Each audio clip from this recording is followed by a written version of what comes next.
Assalamualaikum warahmatullahi wabarakatuh. Apa kabar siswa Necis Aktif? Ibu harap kalian masih dalam keadaan sehat walafiat ya. Anak-anakku, hari ini bertemu lagi bersama mata pelajaran Bahasa Indonesia dan kita masih membahas teks prosedur bagian 3. Kali ini kita akan membahas KD 3.2, yaitu menganalisis struktur dan kebahasaan teks prosedur.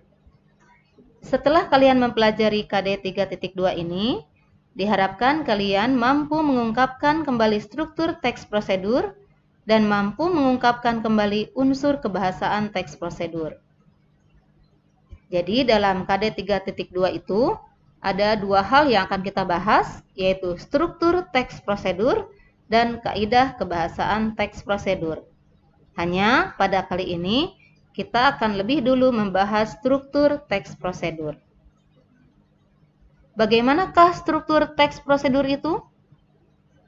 Mari kita analisis sebuah wacana kiat berwawancara kerja yang terdapat pada buku paket halaman 13 sampai dengan 15. Silakan kalian buka buku paketnya dan baca wacana kiat berwawancara kerja.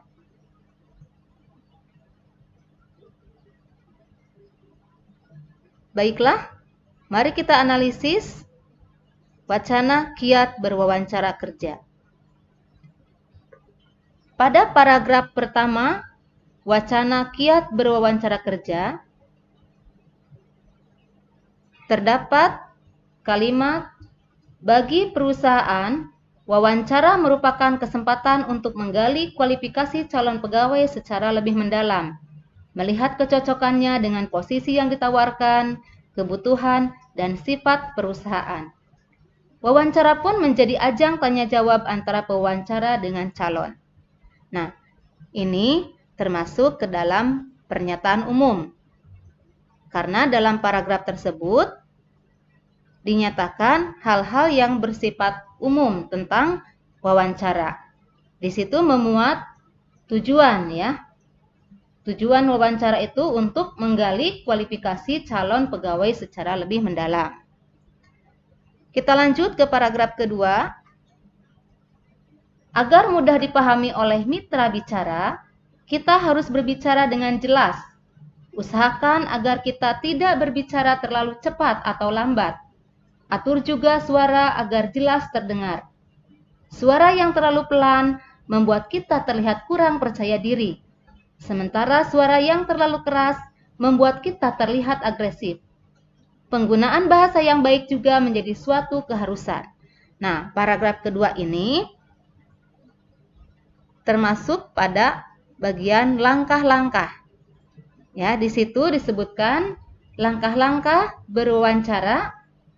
Yang pertama itu harus berbicara dengan jelas ya, agar mudah dipahami oleh mitra bicara.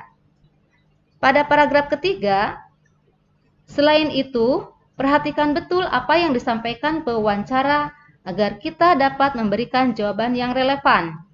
Tidak ada salahnya menanyakan kembali atau mencoba mengulangi pertanyaan yang diajukan untuk memastikan bahwa pemahaman kita sudah benar. Namun, jangan melakukannya terlalu sering, karena justru akan membuat pewawancara mempertanyakan daya tangkap kita.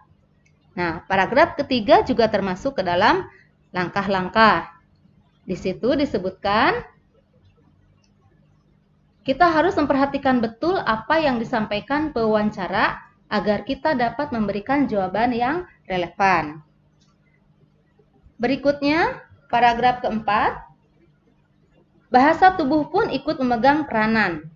Gerakan nonverbal seperti mengangguk atau sikap tubuh yang agak condong ke depan menunjukkan bahwa kita tertarik pada apa yang disampaikan si pewawancara. Pastikan pula kita menjaga kontak mata dengan pewawancara, karena kontak mata penting dalam proses komunikasi, termasuk dalam wawancara kerja. Nah, paragraf keempat juga termasuk ke dalam langkah-langkah. Di situ disebutkan tentang betapa pentingnya gerakan nonverbal ya. Kita lanjut kepada paragraf yang kelima. Singkatnya, akan lebih baik jika kita mampu menampilkan sikap yang antusias secara verbal maupun non-verbal. Oleh karena itu, hindari bahasa tubuh yang dapat diartikan negatif, seperti menggoyangkan kaki, mengetuk-ketuk jari, atau menghindari kontak mata. Cara berbicara yang percaya diri namun tidak terkesan sombong dapat menarik minat pewawancara.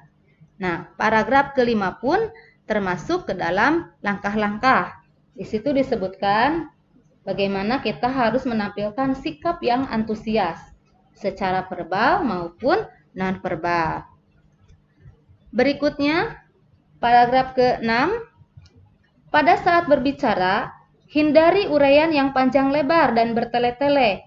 Cobalah mengemas kalimat secara singkat dan terfokus, tetapi tetap menarik. Kita diharapkan mampu menunjukkan bahwa kita adalah orang yang tepat untuk posisi yang ditawarkan. Ceritakanlah kemampuan atau pengalaman yang relevan dengan posisi tersebut. Hindari mengkritik atasan atau rekan kerja sebelumnya karena ini menunjukkan sikap yang tidak profesional.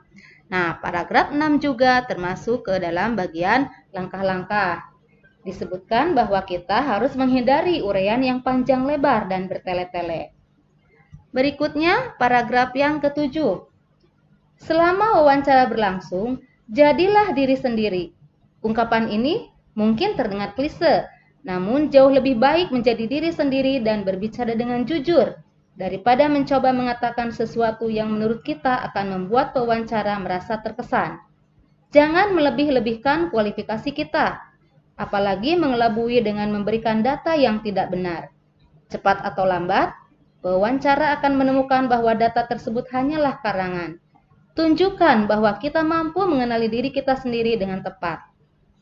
Nah, paragraf ini juga termasuk ke dalam bagian langkah-langkah. Di situ dikatakan bahwa kita harus menjadi diri sendiri. Paragraf berikutnya.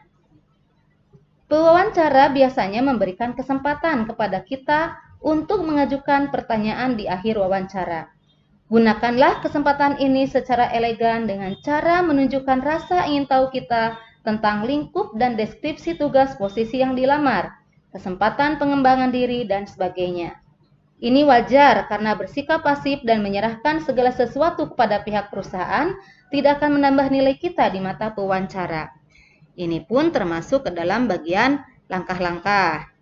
Nah, di situ dikatakan kita harus menggunakan kesempatan secara ilegal dengan cara menunjukkan rasa ingin tahu.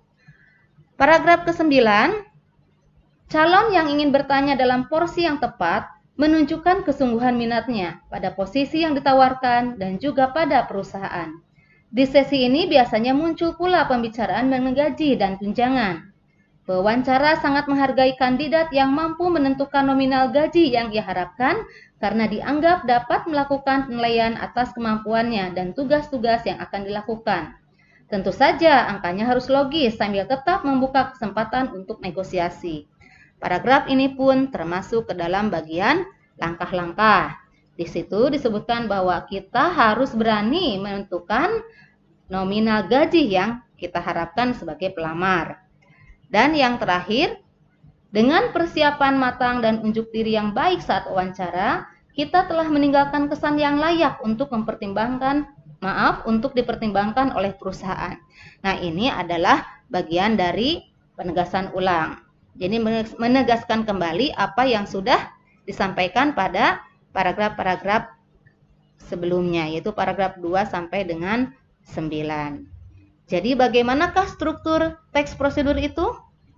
Oke, struktur teks prosedur itu terdiri dari tujuan yang di dalamnya memuat pernyataan umum, yang kedua langkah-langkah yang berupa petunjuk, dan ketiga adalah penegasan ulang atau penutup. Bagaimana anak-anakku? Sudah paham? Baiklah, untuk lebih paham lagi, mari kita berlatih. Silakan kalian buka buku paket halaman 24-25, di situ ada wacana kiat tetap semangat pada hari Senin. Nah, tugas kalian adalah tentukan strukturnya. Baiklah, sampai di sini dulu perjumpaan kita untuk materi pelajaran bahasa Indonesia. Tetap semangat. Wassalamualaikum warahmatullahi wabarakatuh.